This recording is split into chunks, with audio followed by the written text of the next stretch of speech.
Welcome to another episode of 10 Minutes with Pastor Femi. We've been talking about soul winning. It's our obligation, it's our calling, it's what God wants us to do. We've also laid, means that we can use to, at least get started, what we can do door to door, man to man, make friends with people, use every opportunity that you have, engage people, go on the street, have a mission station, invite friends for dinner, throw a party, specifically, to mark your anniversary, but with a focus to getting people saved. Sponsor a crusade, do a street crusade, have a target focus with some people, a group of people that are into particular issues that you want to reach out to, and then reach out to them in the company of somebody else. Make sure that you have somebody with you. Back to that, Jesus Christ was sending them out 2 by 2. There are things you can do on your own, but there are some other ones you can do 2 by 2, so that you don't go alone.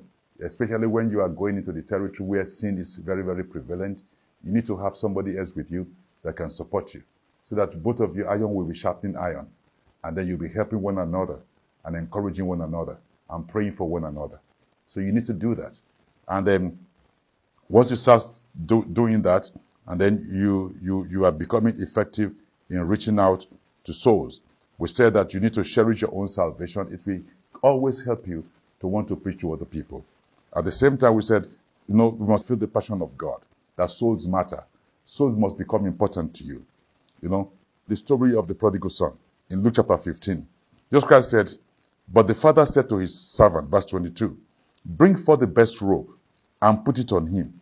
Put a ring on his hand and shoes on his feet, and bring hither the fatted calf and kill it, and let us eat and be merry. He said, for this my son was dead and is alive again. That tells you how passionate the father was. He said, this my son was dead, is alive again. He was lost and is found. And they began to be merry. He said, my son was dead, is alive. He was lost and is found. The father, it meant something to him. And when the senior brother came, and the elder brother was annoyed, the father said the same thing to him in verse 32. He said, it was meet that we should make merry and be glad. That means it is important. This is very crucial to me. You don't know what I've been going through. It's important that we should make merry and be glad. For this your brother was dead and is alive again, and was lost and is found. That's what the Bible says. There is joy in heaven over one soul that repents. We make joy in heaven. God is passionate about souls. So we know that every unbeliever matters to God. Every unbeliever. So all this idea that we only look at unbelievers as our ATM. Take, for example, you have unbelieving parents, and all you think about them is just them providing for you. You don't bother about their soul. You have unbelieving uncles and aunties that, they're your favorite uncle, favorite aunties. They're always there supporting you. All you are just thinking about is what you get from them. You are not bothered about their soul. Your favorite cousins, you are not bothered about their souls. Your friends, you're not bothered about their souls. No. Let's feel the passion of God. And don't say you are not called. Like William Carey said, don't ever say that you are not called. You can say that you didn't hear. Sorry, William Booth. He said, don't say that you are not called. You can say you didn't hear. You are called. All of us have been called by God to preach the gospel. So become passionate about what God is passionate about. And of course, one of the major things that stops us from being able to preach the gospel is sin and the desire for sin. If within you still have, you want to be like unbelievers, the things that unbelievers are doing, you are still longing for it. You will not be able to preach the gospel. You will be looking for how to compromise and join them. So to preach the gospel means that I am following God. I love God. I am born again. I am a child of God. I'm following God. I am not desiring what unbelievers are running after.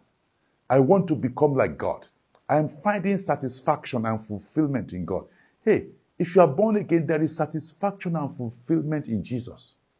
There is joy, there is peace in Jesus Christ.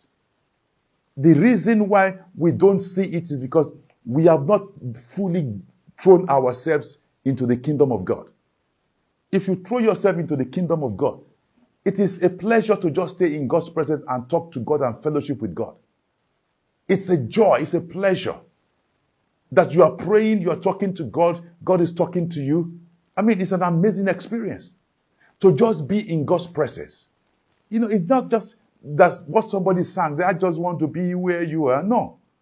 It is an experience that you don't want to leave the place. It's like you are having, a relationship, for a lack of better word, an intercourse, an intimate intercourse with somebody. You don't want to leave the place. When you are having a fellowship with God, that is the kind of thing you are doing with God. You are having an intimate relationship. You are being connected. Is what in English language is really called intercourse. You are mingling together. You don't want to leave that place. So there is joy. There is happiness. There is fulfillment in the presence of God. So if all that you are seeing is fulfillment and joy and happiness in what the unbelievers are doing, it is because your heart is still not renewed. Your mind is still not renewed. And you need to work on that. That's what the Bible says, renew your mind. Let your affections be on things above, not on things on the earth. That's what the Bible tells us in Colossians. Say, let your affection, Colossians 3, say, let your affections be on things above, not on things on the earth. So you must change your affection. Set your heart on things above, and then you're going to love God more. Because if you don't, there's no way you'll be able to effectively preach the gospel. If you're around unbelievers and you are envious of what they have, you want to be like them, then you can't preach the gospel to them because you want them to be like you. Preaching the gospel means you want them to be like you, but you are not happy with who you are. So there's no way you can attract somebody to be like you. You are not happy with yourself. You are longing to be like them, so they will easily convert you.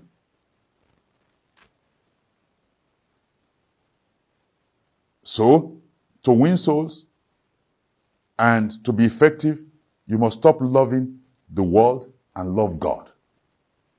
1 John chapter 2, verse 15 says, love not the world, neither the things that are in the world. If any man love the world, the love of the Father is not in him. You see that? Say, if your desire is towards the things in the world, say you don't love God. The love of the Father is not in you. You don't love God. So you need to turn that around. If you are giving your life to Christ, is one of the major sin, is one of the major reasons why we cannot preach the gospel. The love for sin, the desire for sin, the desire towards the unbelieving way of life is one of the major reasons. The desire to be accepted by unbelievers, to be seen by unbelievers that we belong. And you know the funny thing? Those unbelievers that you are trying to become like now, later on in the future, they will get born again and they'll be much more serious. And you that was trying to become like them, you get yourself derailed. The reason why they are the way they are today is because they have not seen the light. When they see the light, they will change. And that is why you are the light. You are not meant to show them the light. So love not the world, neither the things that are in the world. If any man love the world, the love of the Father is not in him. For all that is in the world, the lust of the flesh, the lust of the eye, and the pride of life is not of the Father. Is not of the Father. Is not of the Father. But is of the world. And the Bible says, the world passeth, and the laws thereof. But he that doeth the will of God abideth forever. Everything in the world will pass away. But you, if you are doing the will of God, there's eternity for you. A glorious eternity. So you must rejoice in that. If you have that in mind, you will want other people to be like you. And you'll be able to preach the gospel easily. Let's start preaching the gospel. Let's start breaking the ice with people. Share your story. Be a witness. Get people to Christ. Father, thank you very much for your word. Thank you, God, for reviving us and reactivating us back to the gospel. In Jesus' name, amen.